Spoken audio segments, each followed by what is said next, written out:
Hey there, Sharon Horne-Ellstrom here. Welcome to day 1634 of What's She Up To Now, documenting the journey as I transition from the brick and mortar world of business to the online world of business. Today I'm sharing a piece of art that my granddaughter is drawing, hanging out with the granddaughter today and tomorrow, I guess yesterday and today. Doing some projects with cousins who are visiting from New Mexico and having fun with that. But I want to still hop on and document what I'm doing as I'm creating businesses and sharing how to grow and supersize and build your business, as well as doing the annual challenge. So my question for you today is, how do you gain ground and know you're making progress? We're covering the SOAP framework today on the BU 365-day challenge. We're on the P of the contribution area of the life framework, and we're talking about progress. Progress meaning, how do you know? How do you know if what action you took with the A yesterday is actually moving you in the direction that you want to go? Apparently, I need to show you a duck as well. So, how do you know?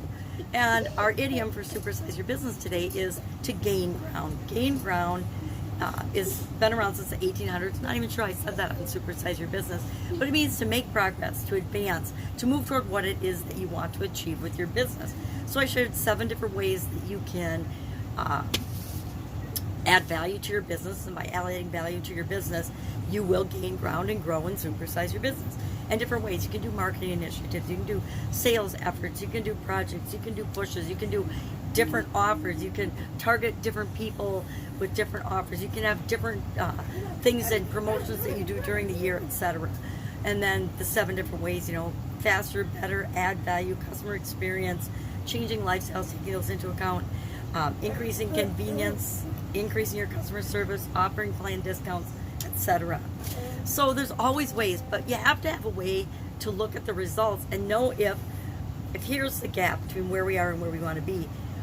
Are the actions I'm taking moving me toward, away, or I don't know yet because I haven't had enough time doing something to measure the results to know if I'm making progress or not. We don't want to quit too soon when we start a new thing or we add a different way of doing something. We want to test it a little bit enough to know if it's working or not. So I'm going to cut it short today since my little helper is helping and handing me all kinds of fun things, which means she wants to do something besides listen to me do videos. If I can help you in any way, ask. Otherwise, I'll be with you tomorrow. Have a fantastic day.